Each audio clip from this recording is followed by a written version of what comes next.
सेमेस्टिया याद है ना। जीवा सेमेस्टिया में हम लोग कुछ पढ़े थे तो किताब। आज हम लोग पढ़ेंगे यहाँ से। देखो खूब सुंदर सुंदर चीज़ देखना है आपको, बहुत अच्छी अच्छी चीज़ आपको पढ़ाना है।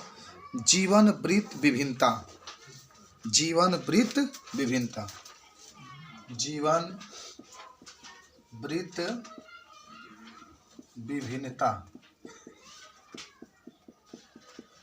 देखो पहले ये है क्या, जीवन वृत्त विभिन्नता। कोई आपसे पूछे तो इसके बारे में क्या बताएंगे बाबू। लोग जो जीव होते हैं अपने जीवन को कैसे जीते हैं, और जो वृत्त माने कैसे वह जीवन को अपने चक्र के रूप में चलते हैं। कौन जीव किस पर आश्रित है, कौन आश्रित नहीं है, उसी के बारे में आपको जिक्र करना है आज। देखो ध्यान से सब लोग। समष्टिया जिस आवास में रहती है, आवास का मतलब घर, समष्टिया जिस आवास में रहती है उसमें अपनी जनन योग्य, जिससे डार्विन योग्यता भी कहा जाता है, उच्च को अधिकतम बनाने के लिए विकसित होती है। खास प्रकार के वर्ण दबाव सेट में जीव सर्वाधिक दक्ष जनन युक्ति की ओर विकास करते हैं। कुछ अपने जीवन काल में केवल एक बार प्रजनन करते हैं। कुछ मन ऐसे जीव होते हैं जो अपने जीवन में मात्र एक बार ही जनन करते हैं। जैसे लिखा गया है कि महासागरीय सामन मछली के नाम सुने हैं ना। तो सामन मछली जो होती है वह समुद्र में रहती है, समझ रहे हो, लेकिन अपनी जनन करने के लिए नदी में जाती है। नदी में जाती है, नदी में जनन करती है और फिर वहीं पर मर जाती है। जबकि अन्य अपने जीवन काल में कई बार प्रजनन करते हैं। अधिकांश पक्षी और स्तनधारी और पक्षी जो होते हैं कई बार जनन करते हैं। कुछ छोटी साइज के संतति बहुत बड़ी संख्या में उत्पन्न होते हैं। जल्दी आकर बैठो यार, लेट करके आ रहे हो तुम लोग, 20 बजे आ जाता है। तुम्हारे लेट से ऊपर लेट हमको हो जा रहा है। बड़ी संख्या उत्पन्न होती है, आगे सुनो ध्यान से। जबकि दूसरी बड़ी साइज की संतति कम संख्या में उत्पन्न होती है, पक्षी और स्तनधारी। इसलिए योग्यता को अधिकतम करने के लिए कौन वांछनीय है। परिस्थितियों का सुझाव है कि जीवों के जीवन वृत्त यानी विशेषक जिस अवस्था में रहते हैं उसके अजीवी और जीवी घटकों द्वारा लगाए गए प्रतिबंधों के संदर्भ में विकसित होते रहते हैं। भिन्न जातियों में जीवन वृत्त विशेषकों का विकास इस समय अनुसंधान का महत्वपूर्ण क्षेत्र है और परिस्थिति के अनुसंधान में लगे होते हैं। देखो आपके पास हेडिंग लेट कर गया इसलिए नहीं समझ में आया आपको। जीवन वृत्त विभिन्नता, इसमें आपको एक बात रखी गई है जीवन वृत्त विभिन्नता में कि जो भी जीव रहते हैं, सुनो आप बाद में पलटना। इसमें जीव कैसे अपने जीवन को बिताते हैं। कुछ ऐसे जीव होते हैं जो कुछ ऐसे जीव होते हैं कि जो एक ही बार अपने जीवन में प्रजनन करते हैं यानी जनन करते हैं।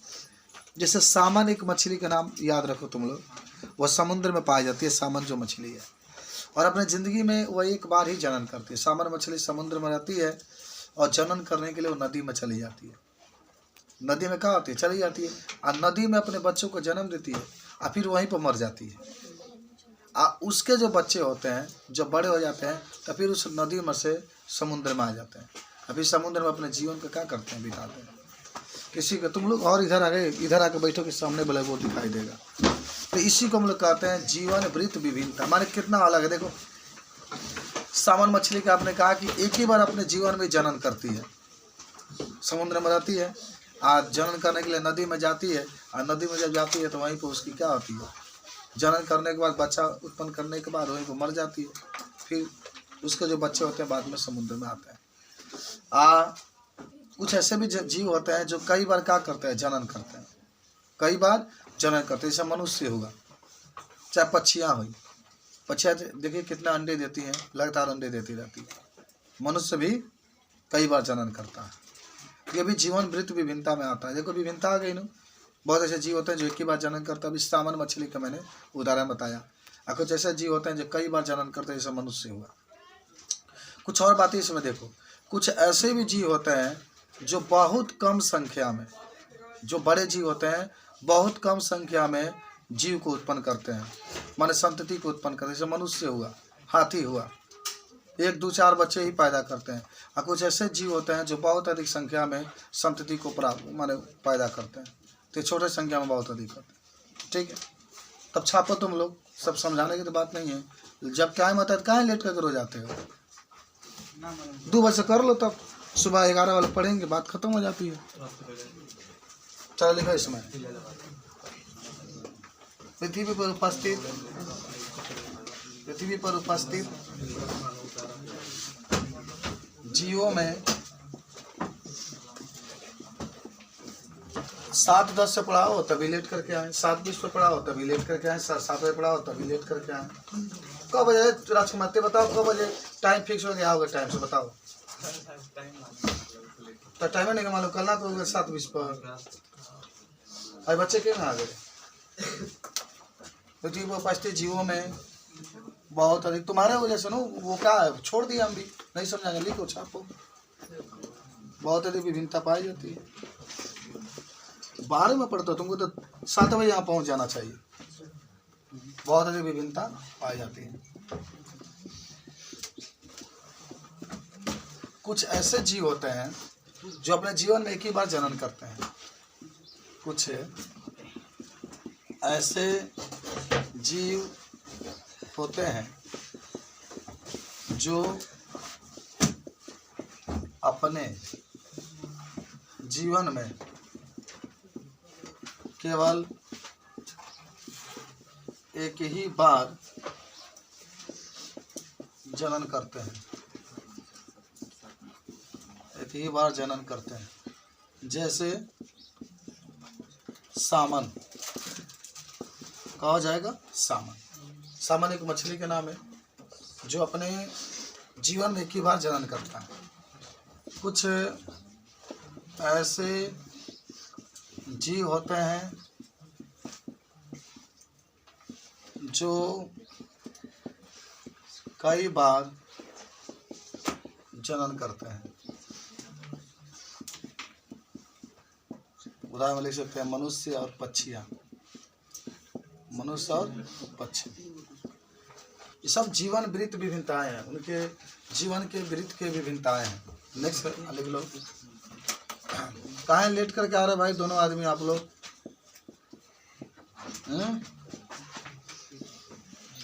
बोलो कुछ बताओ। एक टॉपिक तुम्हारा छूट जाएगा, बोर्ड में आएगा तो क्या लिखोगे? छोड़ जाके चली आओगे। कुछ जीव बहुत अधिक संख्या में संतति उत्पन्न करते हैं।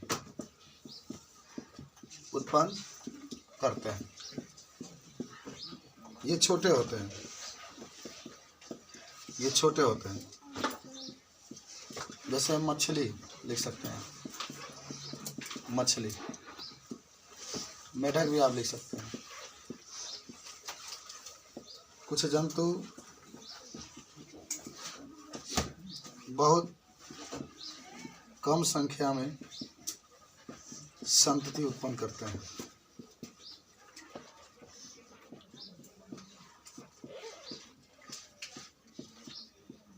जैसे में आप हाथी लिख सकते हैं।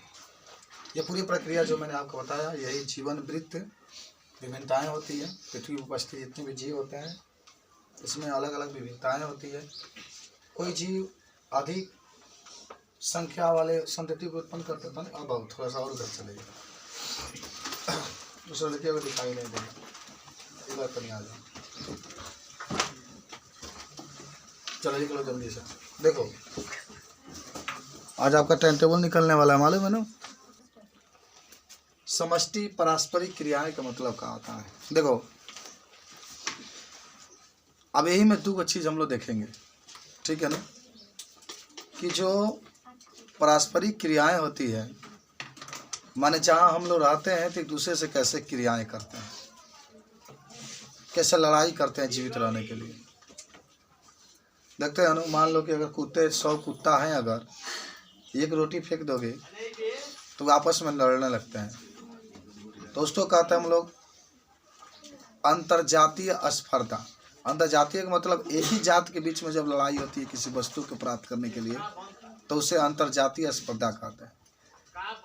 तो समष्टि पारस्परिक क्रिया, समष्टि माने क्या होता है? जनसंख्या कैसे एक दूसरे से प्रभावित होते हैं, आज इसके बारे में जांच करेंगे, चर्चा करेंगे। खूब ध्यान से एकदम देखना आप लोग, ठीक है ना? तो देखो खूब ध्यान से देखना, समझना आपको कि क्या देखो कह रहा है कि क्या आप पृथ्वी पर किसी ऐसे प्राकृतिक आवास के बारे में सोच सकते हैं। एकदम ध्यान से समझना, सोच के बताना है आपको। क्या आप पृथ्वी पर किसी ऐसे प्राकृतिक आवास के बारे में सोच सकते हैं जहाँ केवल एक ही जाति के बस वास हो। क्या ऐसा कोई धरती है जहाँ पर एक ही जाति के जीव रहते हो, केवल कुत्ता ही रहता हो, बाकी कुछ भी नहीं है, केवल मनुष्य ही रहता है, बाकी कुछ भी नहीं, चींटी भी नहीं होना चाहिए, छोटा सा एक पौधा भी नहीं होना चाहिए। क्या ऐसा कोई स्थान है जहाँ पर एक ही जीव निवास करते, एक ही जाति के जीव निवास। जाति का मतलब क्या भाई, जाति का मतलब ये ना हिंदू मुस्लिम ना, मनुष्य एक जाति हो जाएगा। तो एक ही जात के माने कोई ऐसा स्थान है जहाँ पर एक ही जाति के जीव रहते हैं, ऐसा कोई स्थान नहीं। चींटी जरूर मिल जाए, सब कुकुर मुत्ता छोटा सा जरूर मिल जाए। तो द्वारा का बाबा करिका कुत्ता मुत्ता कुकुर मुत्ता। तो सुनो, कह रहा है कि क्या आप पृथ्वी पर किसी ऐसे प्राकृतिक आवास के बारे में सोच सकते हैं जहाँ केवल एक ही जाति के वास हो। ऐसा कोई आवास नहीं है, ऐसा कोई आवास नहीं। आवास माने घर, स्थान, जंगल जहाँ पर रहते हैं। और इसलिए ऐसी परिस्थितियाँ अकल्पिक है। अकल्पिक में जिसकी कल्पना नहीं कर सकते, माने कहीं भी ऐसा स्थान नहीं है जहाँ पर एक ही जाति के जीव रहते हों। किसी भी जाति के लिए न्यूनतम आवश्यक एक और जात की है। न्यूनतम आवश्यक माने जहाँ कोई जाति के जीव रहते हैं तो कम से कम एक दूसरे जाति का जीव होना चाहिए। मान लो हम हैं, एक पौधा तो होना ही चाहिए, तभी तो हम ऑक्सीजन छोड़ेगा तो हम लेंगे, कहाँ से लेंगे। पौधा तो होना ही चाहिए ना जहाँ हम रहते हैं। तहाँ पूरा 10 किलोमीटर के रेंज में पौधा काट दिया जाए, एक भी पौधा ना रहे, एक भी ये हरियर का एक भी ना रहे तो आदमी मर जाएंगे।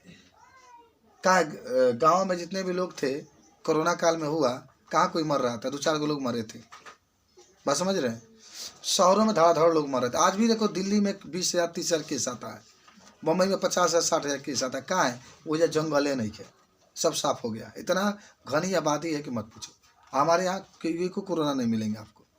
जब वहाँ 20,000 है तो कम से कम यहाँ 10-20 को आना चाहिए ना, एक भी नहीं आता, क्योंकि हम लोग शुद्ध ऑक्सीजन लेते हैं, पेड़ पौधे। तो वही बात इसमें है कि कोई ऐसा जात नहीं है जो अकेले रहे, कहीं ना कहीं कुछ ना कुछ है। कम से कम एक दूसरा जात भी वहाँ पर होना चाहिए।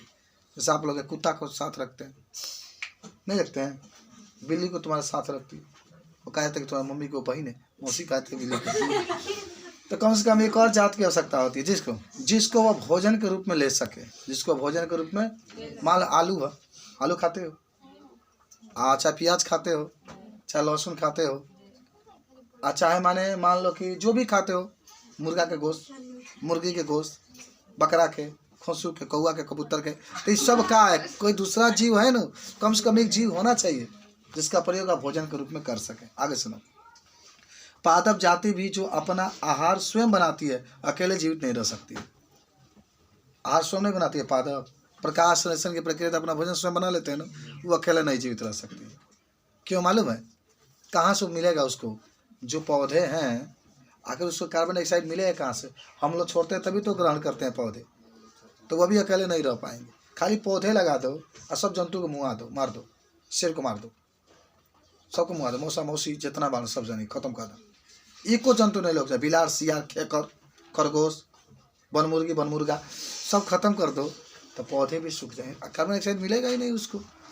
आगे सुनो, अकेले जीवित नहीं रह सकते। ऐसे मृदा के कार्बनिक पदार्थों को तोड़ने और अकार्बनिक पोषकों को इसके अवशोषण के लिए लौटने के लिए मृदा में सूक्ष्म जीव की जरूरत पड़ती है। अच्छा, पौधे को अंदर पोषक तत्व कहाँ से मिलता है, सूक्ष्म जीव देते हैं। वो जड़ों में सूक्ष्म जीव होता है जो उसको देते हैं। सूक्ष्म जीव नहीं रहेंगे तो कहाँ पौधों को मिलेगा, नहीं मिलेगा। आगे सुनो, इसके अलावा बिना प्राणी एजेंट के पादप परागण की व्यवस्था कैसे हो सकती है। सही बात, पर परागण क्या होगा, परागण के लिए हवा चाहिए, जंतु चाहिए। कल आप पढ़े थे ना परसों कि सबसे अधिक परागण कीट के द्वारा होता है, 80% परागण होता है। 80% माने 80% पौधे कीट के द्वारा ही परागण करके नए पौधे में बनते हैं। आगे सुनो, यह आवश्यक है कि प्रकृति में प्राणी, पादप और सूक्ष्म जीव न हो, न तो पृथक रह सकते हैं, नहीं रहते हैं। सूक्ष्म जीव, पादप, जंतु पृथक रह सकते हैं, नहीं रह सकते हैं, नहीं रह सकते, न रहते हैं।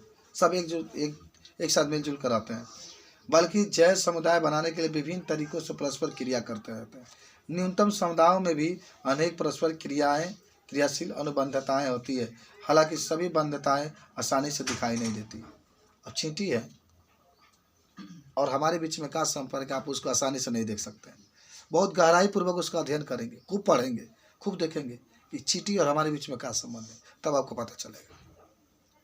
बात समझ रहे हैं? चाहे मान लो कि बिलार है, बिलार हमारे बीच में क्या संबंध है, खूब गहराई से देखेंगे तब। बात समझ रहे हैं? तो इसी तरीके से बता। आज सुनो, अंतरजातीय पारस्परिक क्रियाएं, देखो सुन लो, अंतरजातीय पारस्परिक क्रियाएं दो भिन्न जातियों के समष्टियों के पारस्परिक क्रियाओं से उत्पन्न होती है। आपसे पूछा जाता है कि अंतरजातीय, बहुत अच्छी बात आया है, मैं देखता हूँ कि आपके पेपर में अभी क्वेश्चन आंसर लिखेंगे तो उसमें आएगा अंतरजातीय क्रियाएं। खुद आप लिखेंगे, ठीक है ना, मैं पढ़ा रहा हूँ, खुद आप लिखिएगा, ठीक है। अंतरजातीय क्रियाएं ये क्या होती है ना, अलग अलग जातियों के बीच में होता है, अलग अलग जातियों के बीच में होता है, अलग अलग जातियों के बीच में होता है। बात समझिए। एक होता है अंतरजातीय क्रियाएं। एक उदाहरण में लिख सकते हैं, जानते हो क्या?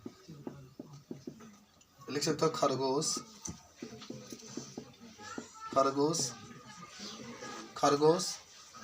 और मान लो शेर, इनके बीच में होता है। अंतरजातीय माने एक ही जाति के जीवों के बीच में होता है, एक ही जाति के जीवों के मध्य होता है, ठीक है। जैसे मान लो कि रोटी के लिए सब कुत्ते एक साथ दौड़ते हैं, रोटी के लिए। तुम लोग भी दौड़ते होगे, मत दौड़ना, मतलब तुम लोग भी क्या हो जाओगे। सुनो, कुत्ता तुम लोग अंतर नहीं, कुत्ता पूछ रहे थे, तुम लोग अपना मुंह हिलाते हमेशा। तो अंतरजातीय का मतलब होता है कि अलग अलग जाति के जीव होंगे। देखो इसमें लिखा भी गया है कि अंतरजातीय पारस्परिक क्रियाएं दो भिन्न जातियों के समष्टियों के पारस्परिक क्रियाएं से उत्पन्न होती है। एक क्रियाएं एक जाति को, सुन लो, एक क्रियाएं एक जाति या दोनों जातियों के लिए हितकारी भी हो सकती है, हानिकारक भी हो सकती है, उदासीन भी हो सकती है।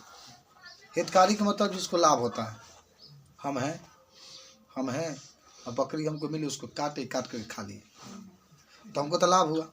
तो जो लाभ होता है उसको प्लस से दिखाते हैं, जिसको लाभ हुआ उसको किससे दिखाते हैं? प्लस से, और जिसको हानि हुआ उसको माइनस से। तो जब क्रियाएं होती है अंतरजातीयों में, दूसरे जातियों में, तो किसी को लाभ होता है, मार के खा लिया तो हमको लाभ हुआ तो हमको प्लस से, और उसको हानि हुआ तो मर गई तो उसको माइनस से। आज जिसके ऊपर कोई लाभ या हानि नहीं हुआ उसको उदासीन कहते हैं, जीरो लिखते हैं उसके लिए। क्या लिखते हैं? जैसे आम के पेड़ पर आर्किड उगता है, आर्किड के नाम सुने होंगे, समझे ना? आर्किड एक पौधा होता है जो आम के पौधे पर उगता है। तो आर्किड उगता जरूर है, लेकिन अपना पूरी क्रिया वो अपने हिसाब से करता है। आम से कुछ भी वो नहीं लेता है, आम के पौधा से। तो आम को क्या हुआ? ना नुकसान हुआ ना लाभ हुआ, तो वह उदासीन कहलाएगा, और आर्किड प्लस कहलाएगा क्योंकि उसका लाभ हुआ है। आगे सुनो, कुछ समझे है ना? माने इतना जरूर याद रखना कि जहाँ लाभ होगा, किसी जाति को लाभ होगा उसको प्लस से, और किसी का हानि हुआ उसको माइनस से, किसी को कुछ भी नहीं हुआ अगर उदासीन है तो उसको हम लोग जीरो से प्रदर्शित करते हैं। लाभ को प्लस से, हानि को माइनस से, उदासीन को जीरो से। अब सुनो, आगे सुनो,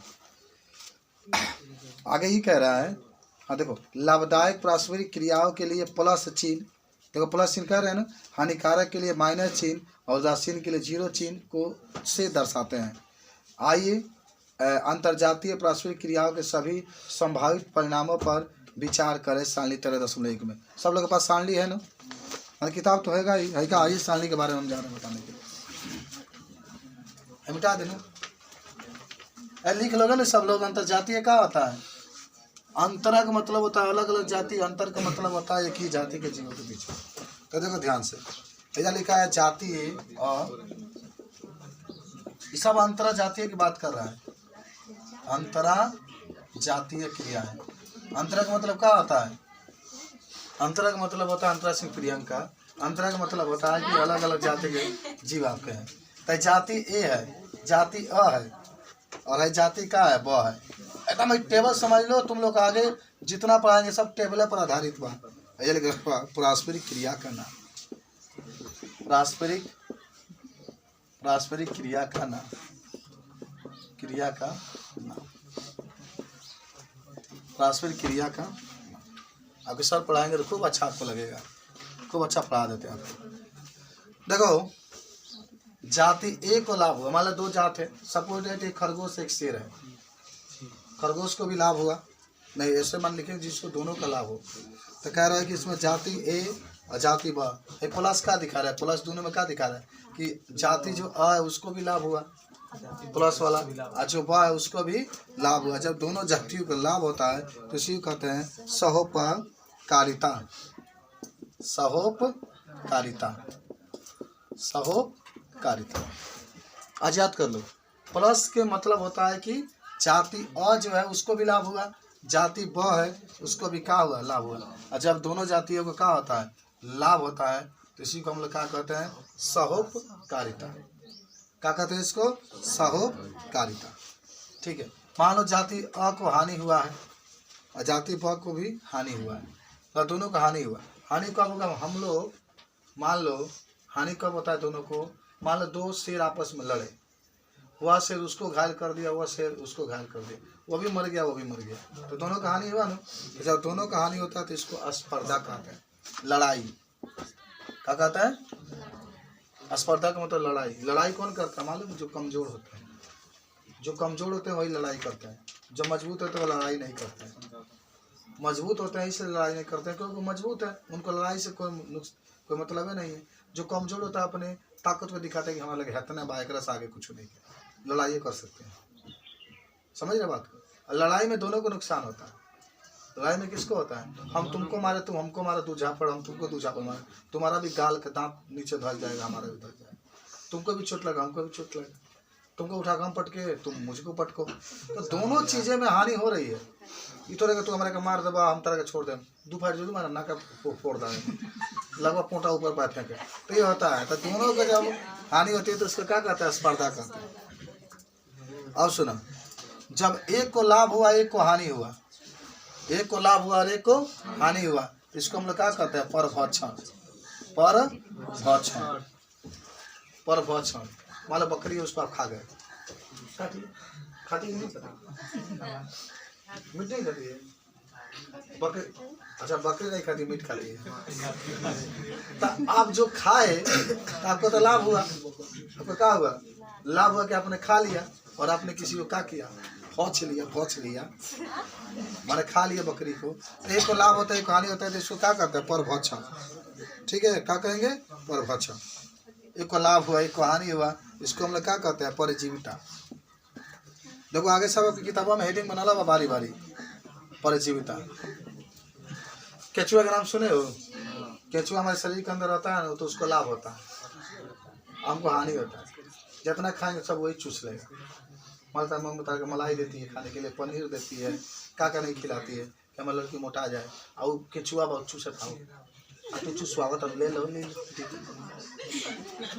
इसको क्या कहते हैं हम लोग, परजीविता कहते हैं। एक लाभ होता है कि क्या होता है, हानि होता है, परजीविता कहते हैं। ठीक है, आप सुनो ध्यान से, एक को लाभ हुआ और एक को कुछ भी नहीं हुआ, एक को लाभ हुआ एक को कुछ भी नहीं हुआ, एक लाभ हुआ एक को कुछ भी नहीं हुआ, तो इसमें कौन आएगा मालूम है, सहभोजिता कहते हैं इसको। टेबल एकदम याद कर लेना, सहभोजिता। कई बार प्रश्न आता भी है, फिर 7 नंबर होगा तो आएगा भी। इसको हम लोग कहते हैं सहभोजिता। कब एक को लाभ होगा एक को है ना, हानि होगा, कुछ भी नहीं होगा। आपका बताना है कि आम के पेड़ पर जब आर्किड उगता है तो इसी समय पता चलता है कि आर्किड को तो कुछ भी, आर्किड को तो लाभ होता है, लेकिन आम के पौधा पर इसका कोई इफेक्ट नहीं पड़ता है। इसी को हम लोग कहते हैं सहभोजिता। क्या कहेंगे इसको हम लोग, सहभोजिता कहते हैं। अब सुनो अगला, कि एक को हानि हुआ एक का कोई प्रभाव नहीं पड़ा, एक को हानि हुआ एक का कोई प्रभाव, तो इसको अंतर जातीय परजीविता कहते हैं, अंतर जातीय परजीविता कहते हैं।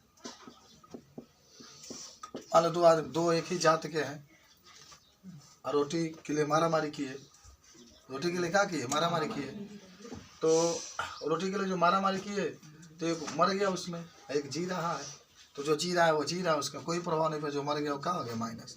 तो देखो ये टेबल आपको ये समझाने का प्रयास कर रहा है कि हम कब क्या कहेंगे। ये टेबल हमको समझाने का प्रयास कर रहा है कि जो सहोपकारिता होती है वो क्या होता है, जब दोनों जातियों को लाभ होता है, दोनों जातियों का क्या होता है, लाभ होता है। तो सहोपकारिता एक दोनों का माइनस, दोनों का हानि होती है। देखो यहाँ पर लिख दिया, लाभ प्लस से, हानि माइनस से, उदासीन जीरो से। जब दोनों का हानि होता है तो उसको स्पर्धा कहते हैं। एक को लाभ एक को हानि तो परभक्षण, एक को लाभ एक को हानि तो परजीविता, एक को लाभ एक को कोई प्रभाव नहीं सहभोजिता। ये आपको याद होगा, समझे सब लोग। ये टेबल आपको बहुत महत्वपूर्ण है। आप मत पढ़िए, मैं पढ़ा रहा हूँ, आप लोग घर पर बस घूमते रहिए, यहाँ मैं पढ़ाता रहूँ, घूमते रहिए, पढ़ाता रहूँ, घूमते रहिए, पढ़ाता रहूँ, घूमते रहिए, बस ये काम आपका है। मैं पढ़ाऊँगा, आप घूमिए, मैं पढ़ाऊँगा, आप कल से जो मैं पढ़ाने वाला हूँ उसको आप पढ़ करके आइएगा सब लोग, बात समझ रहे हैं। और मैं पूछूंगा तो आप नहीं बताते हैं, 11 वाले लड़कियां हैं, देखिए कल उसकी कापी जांच हुए थे, सब 55, कोई 49, कोई 50 पा रहा था। आधा पढ़ा करके पूरा टेस्ट लिया गया उन लोग का, समझ रहे बात को। बहुत अच्छे हैं पढ़ने में, कभी उन लोग को पढ़ाएंगे हम, वो पूरा पढ़ते हैं, सब पढ़ करके आते हैं, जो पढ़ाने वाले होते हैं पूरा तब तो बताते हैं कि इसका मतलब है। आप लोग भी पढ़िए, आपके अंदर भी कैपेसिटी है कि नहीं पढ़ने के लिए, कि खो गए हैं। ये खराब आदत है ना, मैं पढ़ाऊँगा आप घूमिए, मैं पढ़ाऊँगा आप घूमिए, मैं सुबह पढ़ाऊँ दिन भर घूमिए, फिर सुबह आइए पढ़ाऊँ दिन भर घूमिए। ये हो रहा है, ऐसा हो रहा है, पूजा हो रहा है। चलिए अब देखिए, एक दूसरे से पारस्परिक क्रिया में सहोपकारिता में दोनों जातियों का लाभ होता है और स्पर्धा में दोनों का हानि होता है। अभी देख रहे थे, सहोपकारिता में दोनों का क्या होता है, लाभ होता है ना, दोनों प्लस होता है। और परजीविता या परभक्षण में दोनों में केवल एक को लाभ होता है और एक को हानि होता है। देख रहे हो, परभक्षण और परजीविता में एक को लाभ एक को हानि, एक को लाभ एक को हानि।